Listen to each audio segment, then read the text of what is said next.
Welcome to WNL Sports Weekly. I'm Jeremy Franklin. This week we'll speak with golf coach Pete Gyscek, football player Sam Hoskins, and men's cross-country runner Mark Gensburg. But first, a quick look back at the weekend in Washington in the athletics. Women's soccer locked up the second seed in the upcoming ODAC tournament with a 3-0 away win over Randolph-Macon, while field hockey dropped a 3-2 decision on the road against the Yellow Jackets. Both men's and women's swimming earned home wins against Randolph-Macon. Football fell 24-13 at Bridgewater. Men's soccer lost 2-0 at first place Roanoke, and volleyball picked up a 3-0 victory at Guilford. I'm joined now by golf coach Pete Gyscek. Pete, welcome back to the show. Hi, Jeremy. Thanks for having me. The women's team has had a great fall, finishing tournaments well, out-competing teams like Methodist and defending national champion Rhodes. What's contributed to the general success so far? Well, Jeremy, they presently sit number 6 in the nation, and there's a couple factors that really have something to do with it. I mean, obviously, it's the first-year class. Lisa Freed, Mary Frances Hull, Caroline Holloway have done an outstanding job. They continue to play better and better each week. Each of them has won ODAC Player of the Year, Player of the Week at separate occasions. And I knew what they were capable of coming here, but they've definitely exceeded my expectations. Secondly, we have to really look at the upperclassmen on the team, especially the juniors who were part of the original team 3 years ago. They do a great job helping out this program.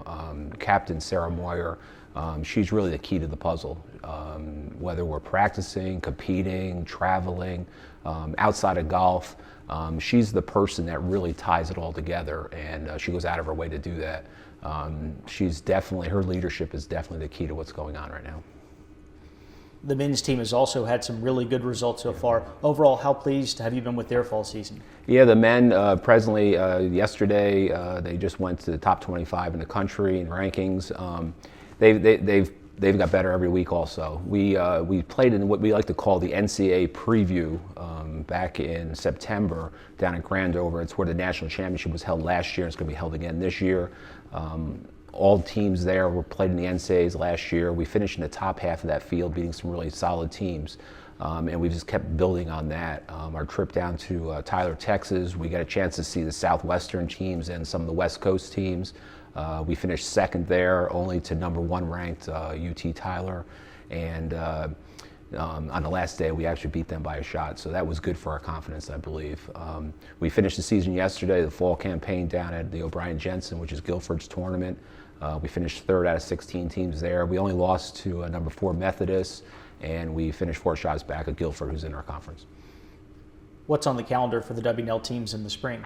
Yeah, in the spring we travel together a couple times. We'll start out down at Callaway Gardens at the Berry College Invitational. Both teams will go there. The men were there last year. A week after that, we go to the Tailor-Made Intercollegiate hosted by Ohio Wesleyan at Atoll Island. Good fields there also. Then we'll come back up north. The women will go and play at Randolph-Macon's event, and the men will play an all Division I event at Towson University.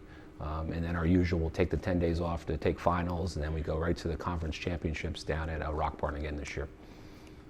What can the Generals accomplish in 2015? Well, honestly, this off season is a key time for us. I think if we really hit the gym and work on our fitness and the things that we need to accomplish, and a few tweaks on our golf games that we obviously know, we've been preparing for that all fall. I think if we come out and play the same kind of golf we're playing right now, we'll definitely have some consideration for postseason play on both sides. Pete, thanks for joining us here. Best of luck in the spring. Thanks, Jeremy. Appreciate it. With me in the studio now is Sam Hoskins, senior football player from Richmond. Sam, welcome to the show. Thanks for having me, Jeremy. It's been a tough season for the Generals so far, especially for upperclassmen who are accustomed to winning on the field. How important is it for you and your fellow seniors to stay positive, especially with so many young players stepping into key roles? Yeah, absolutely. It's very, very important for our team, especially our senior leaders and captains, to stay positive on this football team.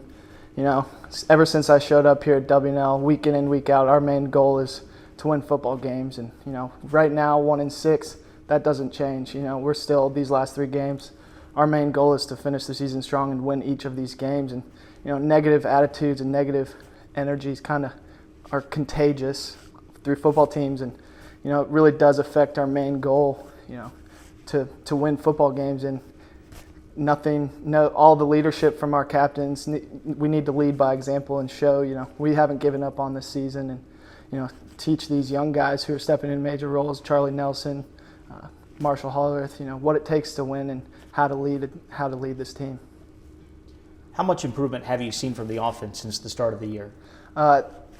Excluding last week, we didn't have the best showing, but since week one, our offense has made huge leaps and bounds.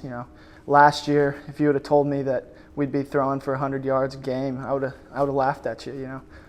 I think last year we threw about 40 yards, so 100 yards passing a game really doesn't sound like much, but compared to last year, and especially in our triple option offense, it really shows how much we've improved in that facet of the game. But also I'm really proud of this team. We've had our main captain, our senior leader Austin Eisenhofer, go down, as well as Dylan Stanfield, another starter, and Mike LaSalla. And we've had guys like Jimmy Dugan and Connor Chess, Pete Whitworth go down, and stepping into their roles, and haven't really missed a beat, and that's something we can look back on in this season and be really proud of.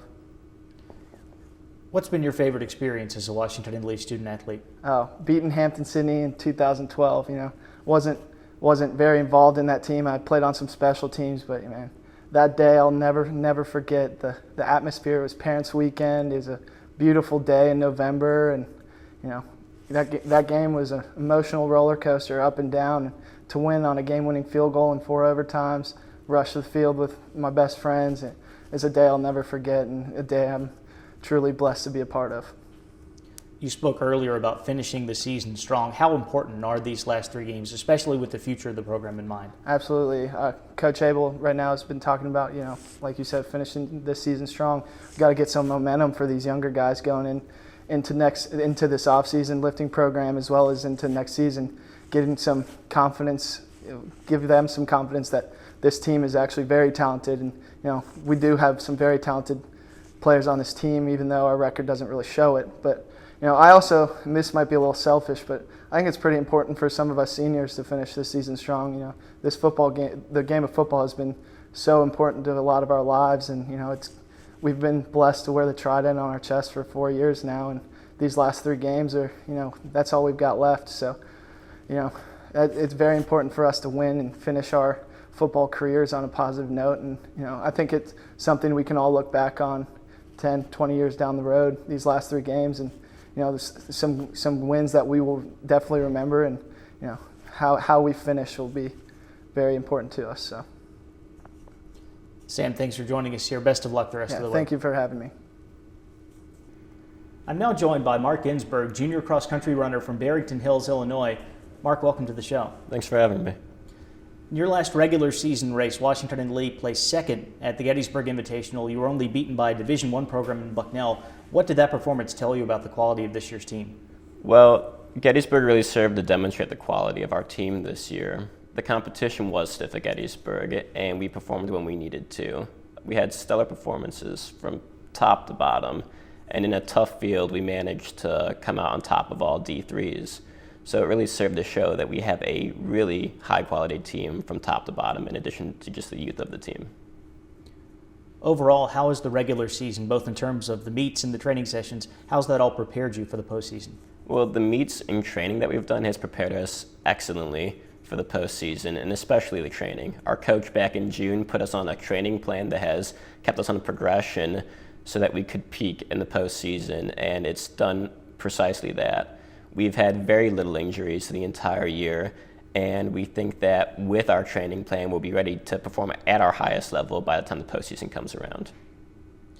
What are the keys to running a good race in the ODAC Championship at Guilford on Saturday? Well, there are a few keys to performing well at the ODAC Championship, but overwhelmingly the most important thing is going to be to keep a competitive mindset the entire race. Our races are 5 miles long, and as a result, it can be easy to settle into a group, settle into a pace, get into a mental rut. And as a result, we're going to need to run tough. We're going to need to take risks and keep moving forward the entire race. And by taking these risks, we're going to need to get out of our comfort zone. It's something that we're familiar with, that we've done the entire year, but it's eminently important in a championship race. And if we can believe that taking these risks is something that we are capable of doing, that it's brought us success, we understand the fitness that we're in, and we understand the success it can bring us, then we will see success at the ODACs, but it's really contingent on us keeping that competitive mindset the entire way.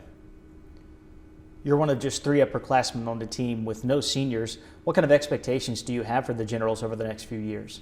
Well, honestly, that's really the most incredible part about our team. We're a small team, we're a young team. We only have 3 freshmen, 5 sophomores, and only 3 juniors with no seniors. So it's really incredible that we have a team that has had the success that it's had moving forward. And what that means is that we're going to have a lot of big expectations, and rightly so. We're a team that's already managed to make waves in the ODAC and in the region, with the entire team returning next year. And as a result, we expect that we will perform when it matters next year. We expect to be a team that people talk about in the ODAC, that people talk about in the region, and we expect to be a team that succeeds consistently because we are returning everybody who will be more mature and will be faster in years to come. Mark, thanks for joining us here. Good luck in the postseason. Thanks for having me. It's time now for a look at the upcoming weekend. Volleyball closes out the regular season in Atlanta at the Emory Invitational. The Generals will open up the tournament against UMass Boston, followed by matches against Barry and the 6th-ranked Eagles. Guilford will host the ODAC Cross Country Championships on Saturday. The men's race starts at 11, with the women's meet slated for noon. Football plays host to Emory and Henry, and riding will compete in the Bridgewater Invitational.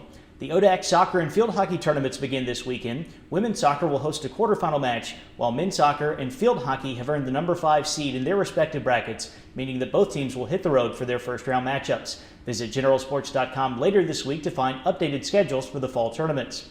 For WNL Sports Weekly, I'm Jeremy Franklin. Thanks for watching.